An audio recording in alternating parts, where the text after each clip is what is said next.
Okay.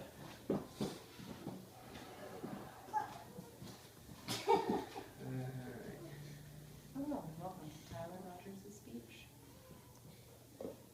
Low battery. Your battery's gonna die. Press OK and just press 10%. the timer. It was just at 70. We're fine. Jeez Louise. Should I do Alright. Go. Ebooks versus traditional books. Which do you prefer? I'm here to persuade you that printed books are by far the superior choice. First, let's look at some pros and cons of each. The pros of ebooks are they take up less space, they are less weighty, they are easily accessible, you have the ability to store thousands of books, articles, and magazines, they save trees, and they have customizable fonts and other features. The pros of traditional books are the rustic, old-world feel, the smell of new books, the physicality, the borrow or lending factor, and the personalization factor, highlighting and other annotation. The cons of ebooks are the cold electronic feeling, the strain on the eyes, and more screen time, the onset cost of an e-reader, which could be upwards of a few $100s. All digital data has a shelf life, and book piracy, although you do not get paid. The cons of traditional books are the weight, the space they take up, the smell of old books, and the use of natural resources for paper and ink. One of the main factors that are talked about in this debate is cost and environmental impact. Ebooks and e-readers are said to be cheaper than traditional books and have a better environmental impact, but do they? While ebooks are electronic and do have to be printed and distributed like print books, you still have to manufacture the e-reader. The manufacturing of e-readers consume large amounts of materials and energy. Some of these materials are precious metals and expensive components. Other than physical material costs, ebooks do not have the consumer or save the consumer or producer much money. Publishing companies still have large overhead, including their physical office and distribution spaces, staff salary, editors, graphic designers, advertising costs, and a percentage of the cost of the book that is paid to online outlets such as Amazon and Barnes & Noble to carry an ebook, as well as web designers who must make sure that ebooks work on dozens of different e-readers and tablets that are available. These are just some of the costs involved in book markets.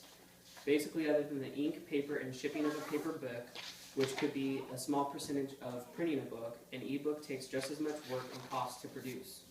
In the end, ebooks are not much cheaper than physical books. In the realm of learning and reading comprehension, studies have shown that physical books are better for children and young adults as they learn to read and increase their vocabulary. Printed books open up communication between children and parents as they are read together before bed. And a physical book does not provide the distraction of an e-reader or tablet where you can get sidetracked by another app, online ads, social media, or click-through features. Next, I'd like to take a brief look at where the content of ebook comes from, the authors. Usually authors are the lowest paid people in the publishing industry.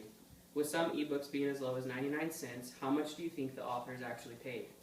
Consumers want the best price available, but there is a difference between what is a low price and what is a fair price.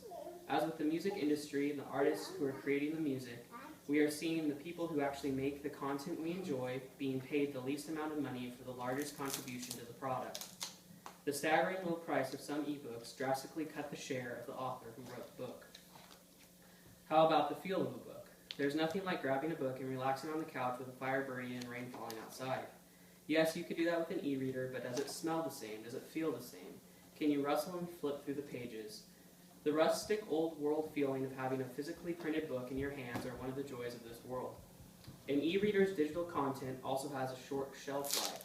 With the leaps and bounds of the digital world, the technology that powers and is behind an e-book will not be long-lasting. Sure, e-books will grow, change, and last a long time, but that's just it. The e-book you have today will not be the e-book you have in 20 years. Just as the cartridges of a Super Nintendo game are not the same as the Blu-ray discs of PS4s today. However, books have been around for thousands of years, and a physical book could last centuries. It's amazing to see a bound book written in the Dark Ages or Da Vinci blueprints from Renaissance Italy, scrolls from the time of Jesus. This is way better than a series of ones and zeros on a screen that will be in a city landfill in 5 years. Property rights. As with short shelf life, is an ebook actually yours? Can you freely trade it, change it, or mark it? What if your e-reader crashes and you lose all your content? Or you completely lose access to your accounts? A bookstore, publisher, and online retailer could all go out of business. What if you switch ebook providers? What happens to your library? What happens if you move to a country where the service isn't allowed or the company is actually banned? Or when you hit that secret ceiling cap of actual downloads you can have that retailers don't tell you about? What are the chances that Amazon will reimburse your titles you had in your online library? These books are still tied to these companies who can and have in the past severed consumer accounts or denied them access to their books. When you have a physically printed book, it is yours. No one is coming crashing into your house and ripping your library away from you and denying you access. You could put in some extra work and release yourself from the digital rights management, backing up your ebooks, but this just includes another step and does not really make ebooks easier or more easily accessible. Let's look at what I call the borrow factor, or impersonalization factor. With physical books, you can lend to family and friends at will. It's easy to do and a blessing to the person you are lending your book to. They can keep it as long as they or you want them to. As a real-world example, I just got the 5 books of the Game of Thrones series back from my aunt and uncle who had borrowed and read them over the last year and a half. Do you personalize your books? Do you like to highlight or annotate your pages? How about dog-ear the pages? Some newer e-readers have these features, but again, this is nothing like writing in your own handwriting in the margins of a book, without having to deal with text boxes and finger swiping.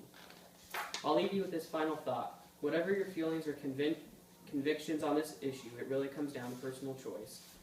Each have their pros and cons, and maybe it's just all about market balance. Some prefer e-readers, while others prefer traditional books. However, I hope I have convinced you, or at least swayed you to the fact that traditional books are better than their digital counterparts.